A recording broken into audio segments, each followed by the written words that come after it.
Halo, assalamualaikum warahmatullahi wabarakatuh. Jumpa lagi di channel saya ya. Kita akan lanjut belajar React.js-nya.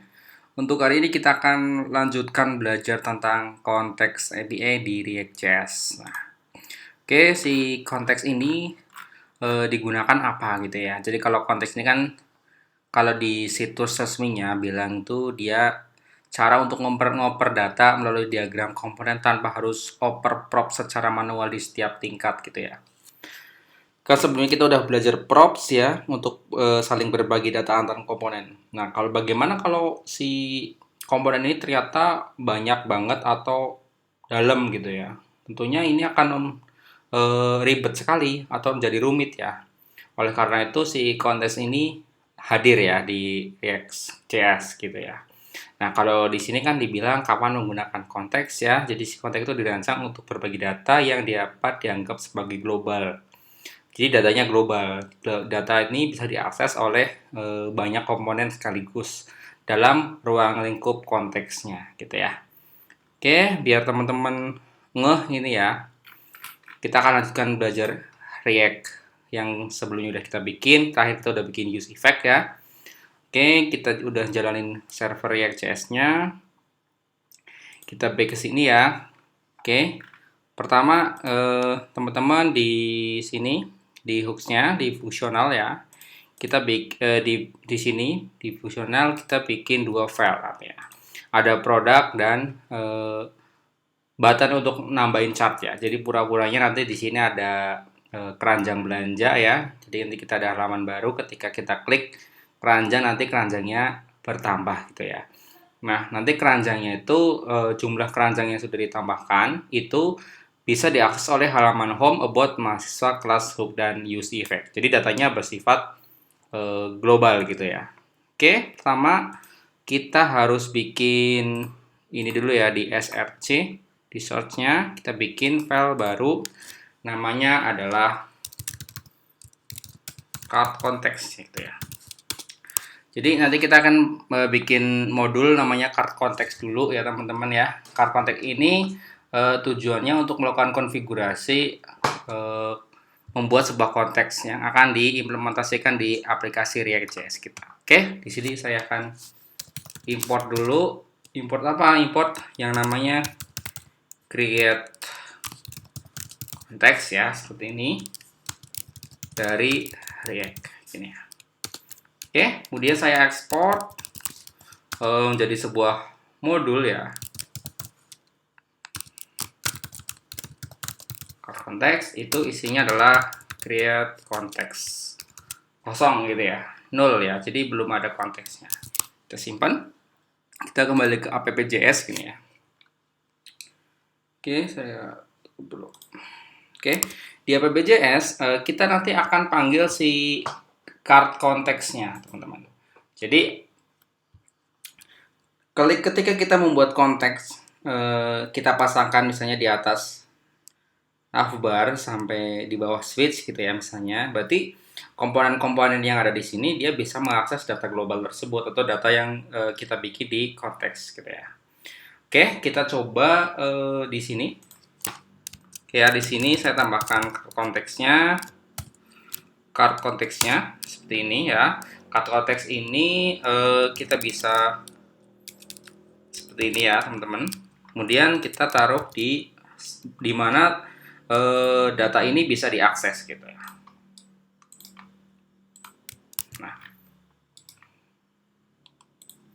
Nah, jadi saya pengennya nanti data si card context ini bisa diakses oleh navbar ya, homepage, about, list, tambah komponen, edit komponen, class komponen, hooks dan hooks use effect ya. Jadi nanti data dari card context ini bisa diakses oleh menu-menu berikut gitu ya. Nah, pertama kita harus membuat si provider data dulu ya, provider value. Nah, value-nya apa? Value yang bisa diakses oleh banyak komponen. Misalnya ini adalah data teks gitu ya. Oke, seperti ini teman-teman. Ini jangan lupa tutup dengan provider. Sip ya, seperti ini. Oke, berarti value ini bisa diakses oleh homepage, about, list komponen dan sebagainya. Oke, saya contohkan datanya bisa masuk di homepage dan about gitu ya. Kita cari homepage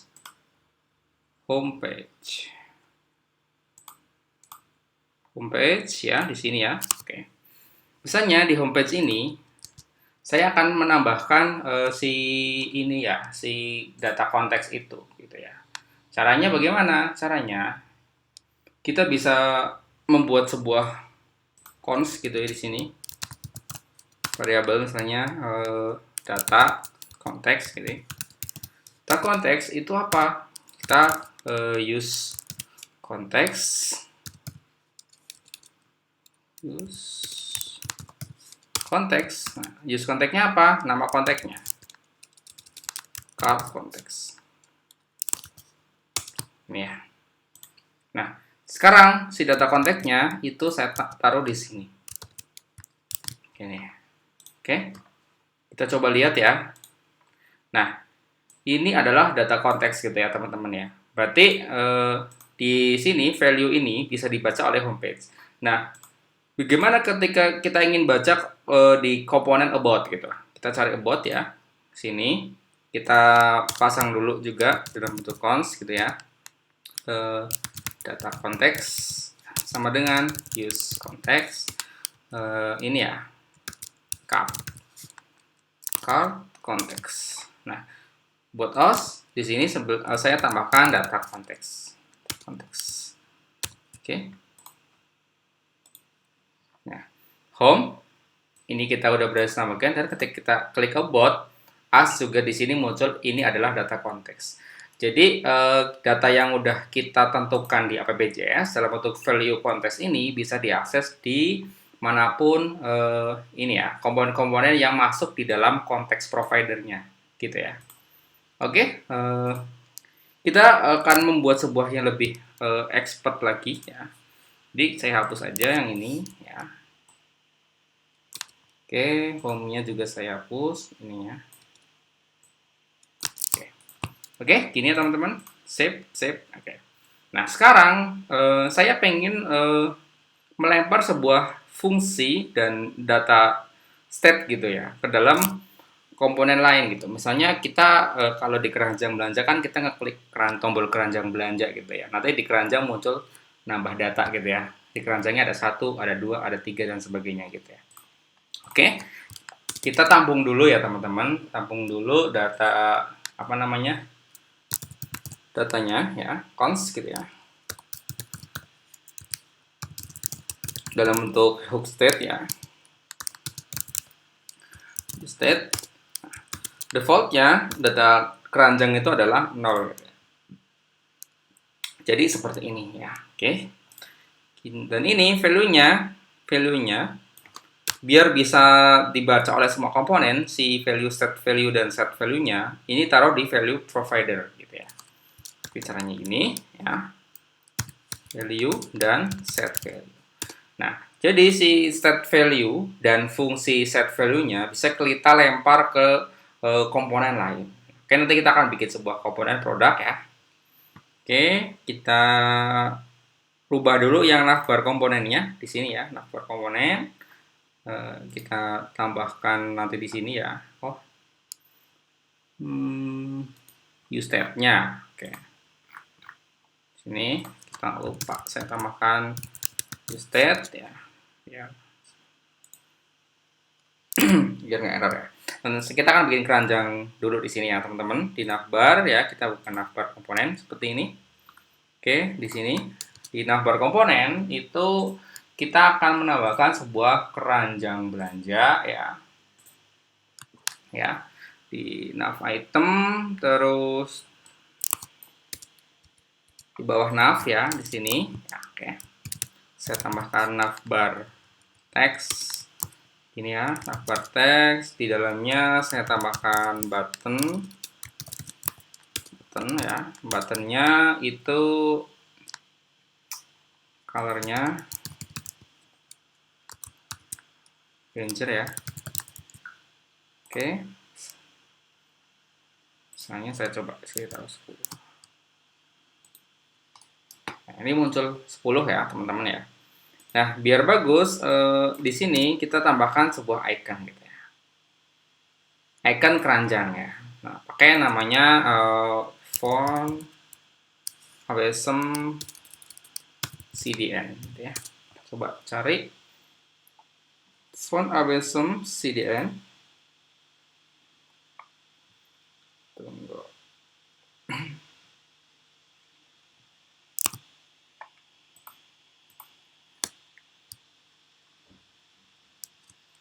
Nah, si font awesome CDN ini, teman-teman, itu bisa untuk menampilkan yang namanya ini icon-icon. Nah, ini kita copy ya, copy icon-icon seperti keranjang nih, icon-icon seperti apa? Sini gitu ya. Nih gambar ini apa pencarian dan sebagainya. Oke, kita pasang dulu ininya ya, font awesome-nya. Kita copy yang ini. Nih. Kita copy di public, kita cari index HTML gitu ya. Kita cari di bawahnya. Nah, ini manifest JSON ya. Jadi teman-teman tinggal copy ke sini. Nah,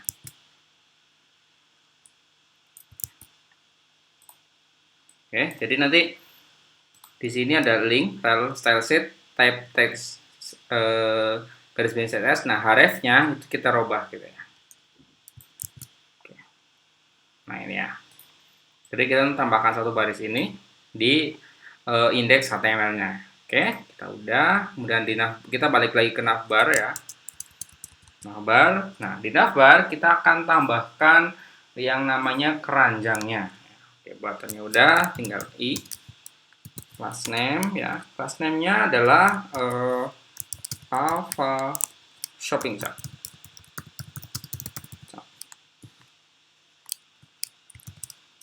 Oke, cek.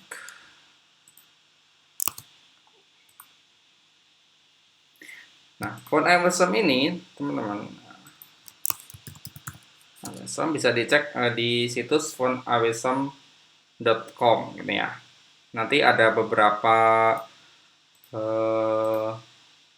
font-font yang bisa digunakan gitu ya. Kemudian di sini saya tambahkan span.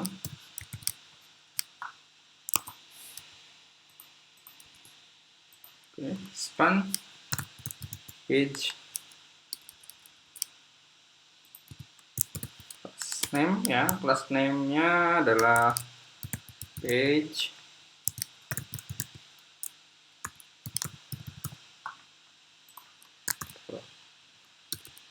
nol gitu ya. Oke. Ini belum muncul ya teman-teman ya, font berarti saya salah ininya. Font awesome, saya coba saya klik yang ini.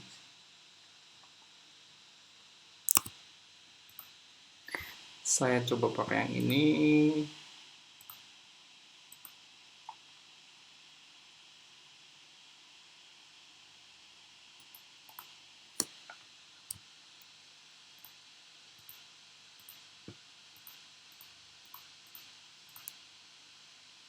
Oke, sambil nunggu koneksi yang kurang stabil ya teman-teman ya, kita lanjutkan ini.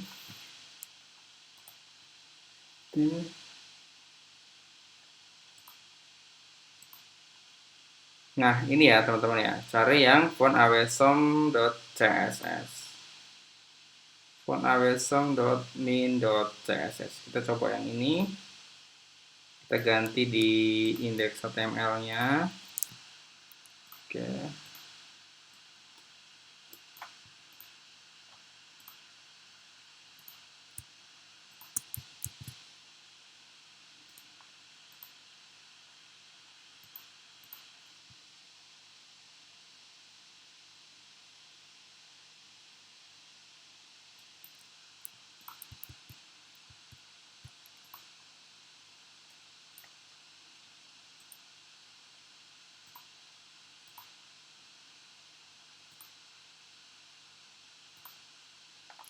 Oke, belum muncul.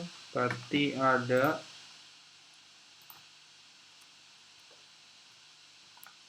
Wah, nah ini dia. Sip. Nah, ini ada keranjang seperti ini ya, teman-teman ya. Ada keranjang seperti itu. Oke, di keranjang belanjanya muncul. Alamatnya teman-teman bisa cek di sini ya. Ini saya copy.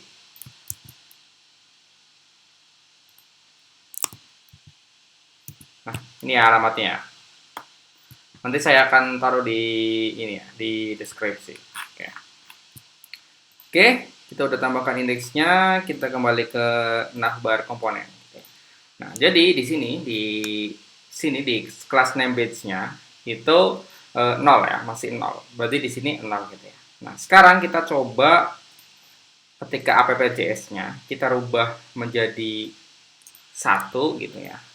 Ini kan udah bisa ngirim menjadikan value ini data global gitu ya, yang bisa diakses di navbar komponen. Jadi caranya bagaimana ya? Caranya itu kita ke navbar komponen di sini ya. Di navbar komponen ini kita bisa panggil dulu nih si value-nya gitu ya. Sini ya, di sini. Oke, dalam bentuk apa ya?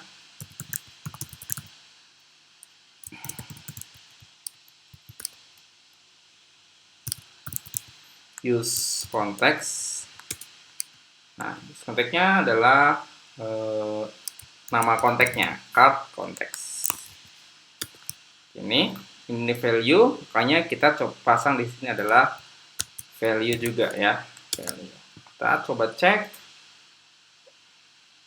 Nih, jadi 1 ya. Jadi sekarang datanya udah sifatnya udah global, dia bisa mengikuti dari app.js-nya atau data sesuai dengan konteksnya atau data dari providernya. Karena kita di app-nya menambahkan 1 gitu ya, secara otomatis di navbarnya juga jadi ikut 1. Nah, ketika kita berubah jadi 10 gitu ya. Nah, dia juga akan jadi 10 teman-teman. Begini ya. Nah, sekarang bagaimana ketika kita mengirimkan sebuah fungsi ya untuk merubah ini? Kan datanya ada di app.js nih. Nah, ternyata saya pengen merubahnya tuh di fungsional yang lain atau di komponen fungsional yang lain, hook yang lain tuh gimana caranya gitu. Sebagai contoh, saya akan membuat dua buah file di sini ya. Dua buah file itu satu namanya adalah file produk ya, produk dan raw-nya gitu ya. Oke, saya bikinkan dua buah file dulu ya di sini ya, dua buah file, satu buah file dulu produk komponen gitu ya, CSX ini dan raw-nya, raw produk. Oke, kita coba kita pilih raw, kita klik raw produknya dulu. Ya, biasa ya pakai hooks aja ya teman-teman ya. Sekarang di raw-nya, di raw produknya, di return-nya saya akan memanggil kolom ya. Kolomnya itu dia tuh pakai card image yang ada di React Strap.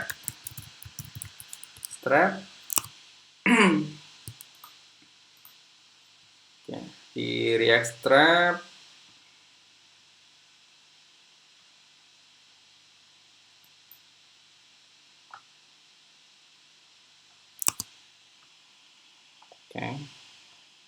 Nah, di React Strap sendiri kan sudah menyediakan beberapa komponen-komponen gitu ya, teman-teman ya. Jadi kita tinggal pakai saja, enak sekali gitu ya. Kita cek komponennya, cari yang card gini ya, card ya, yang seperti ini ya. Ini saya ambil yang div card gini. Oke. Dalam call saya tambahkan card seperti ini ya. Nah, ini gambarnya bisa boleh ngambil lokal, boleh juga dari flash image ya. Seperti biasa, saya pakai flash image buat demo gambarnya ya, buat teman-teman. Oke. Nah, misalnya di card detailnya ini misalnya Lenovo gitu ya. Misalnya P12 juta. Misalnya.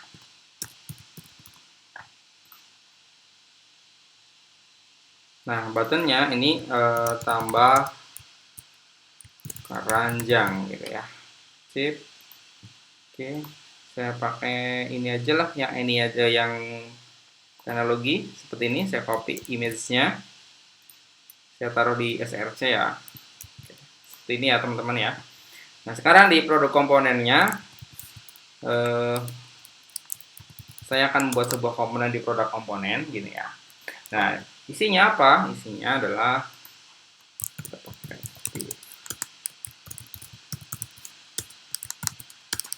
nah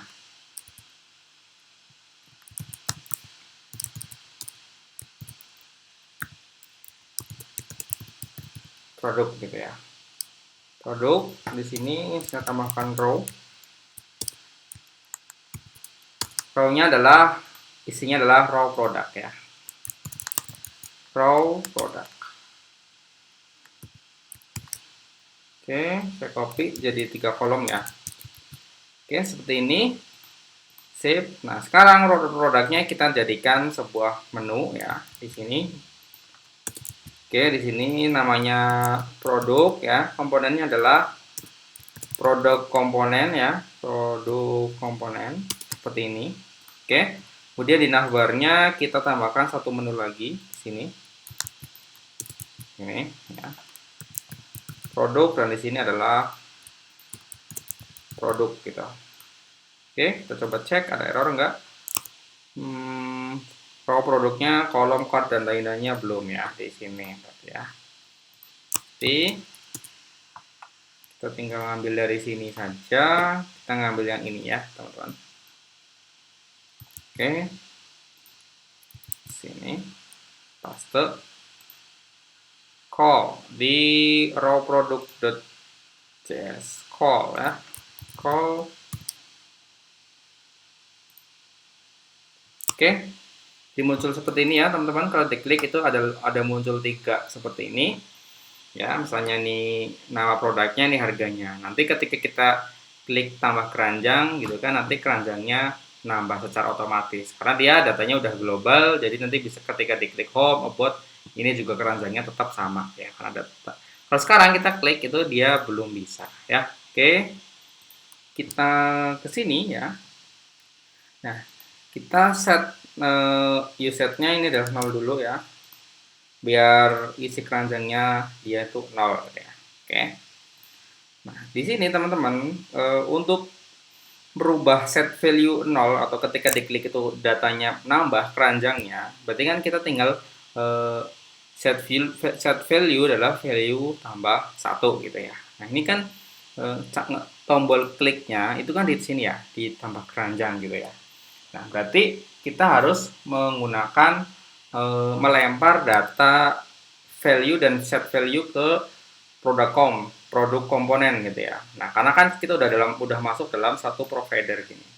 Berarti kita udah bisa nih lempar ke produk komponen karena dia masih dalam satu konteks si card contact ini, si produk komponen. Jadi kita bisa memanggil fungsinya di sini. Cara manggilnya gimana? Nah, di sini ya teman-teman, di sini saya pertama membuat variabel dulu ya untuk menampung data value, dan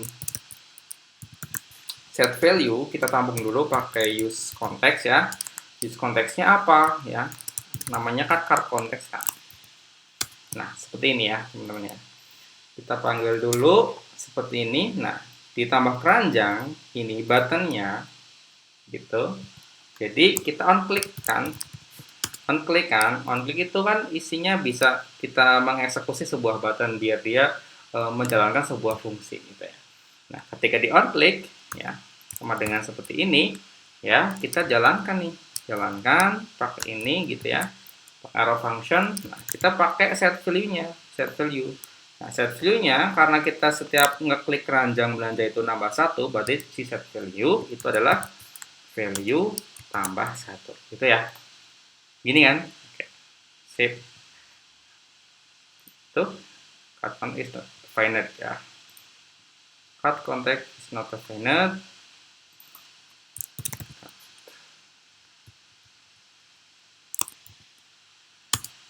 Oke. Kita tambah keranjang belanja seperti ini, dia akan nambah gitu ya. Lihat kan? Nambah ya, teman-teman ya. Nambah. Nah, di data keranjangnya belanjanya bertambah. Kenapa? Karena si navbar ini juga dia udah memanggil value ini yang dari value yang diambil dari konteks AppJS di konteks providernya value. Nah, si value ini bisa dipanggil di navbar, bisa dipanggil di product, use effect dan sebagainya. Nah, kita coba nih. Ini kan udah berhasil nih nambah data. Tapi ketika kita klik home gitu ya. Nah, datanya kan kembali jadi nol nih. Default gitu. Jadi kembali ke AppJS yang nol nih. Ya kan? Nah, ini kenapa? Padahal kan kita udah berhasil memanipulasi data di keranjang belanja di sini gitu ya. Ternyata permasalahannya teman-teman, di navbar ini, ya, navlink ini, href inilah yang nggak bisa gitu. Caranya, sekarang saya hapus dulu navlink yang ini, ya. Navlink yang si React Strap karena dia bentrok gitu ya, dengan import bentrok dengan si React Router DOM gitu. Jadi dia tuh bentrok dengan React Router DOM sehingga dia tidak bisa melempar data konteksnya, value-nya. Makanya saya harus ngimport dulu nih, ngimport namanya tuh navlink. Navlink